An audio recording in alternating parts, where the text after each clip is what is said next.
The National Organization for Marriage screws up again in Oregon. Judges in Idaho and Arkansas have ruled that marriage bans violate the U.S. Constitution.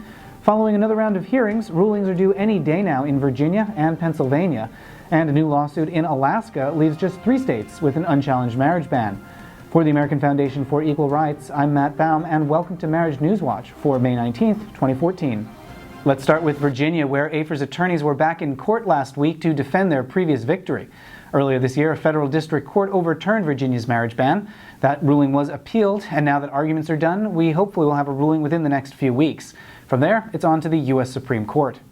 It's been a busy few days in Arkansas. First, Judge Chris Piazza ruled that the state's marriage ban is unconstitutional. That led to numerous gay couples getting married over the previous weekend. Then on Wednesday of last week, the state Supreme Court halted the weddings due to some problematic wording in the decision. Then on Thursday, Judge Piazza revised his order and marriages resumed.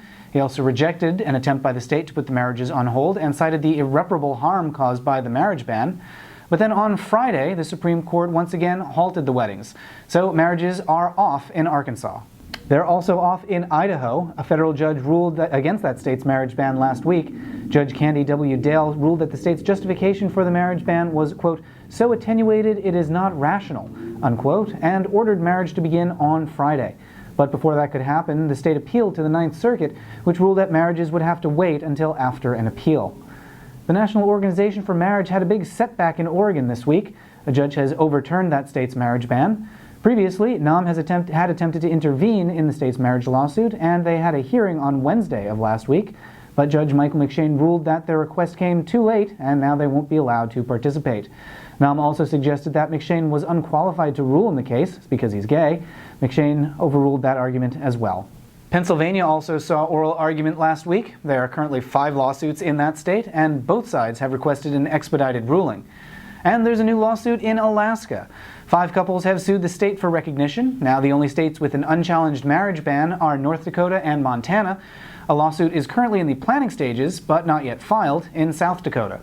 There's also a new lawsuit in Florida. Gilda Ducey is a student at Florida Atlantic University, married to a longtime Florida resident.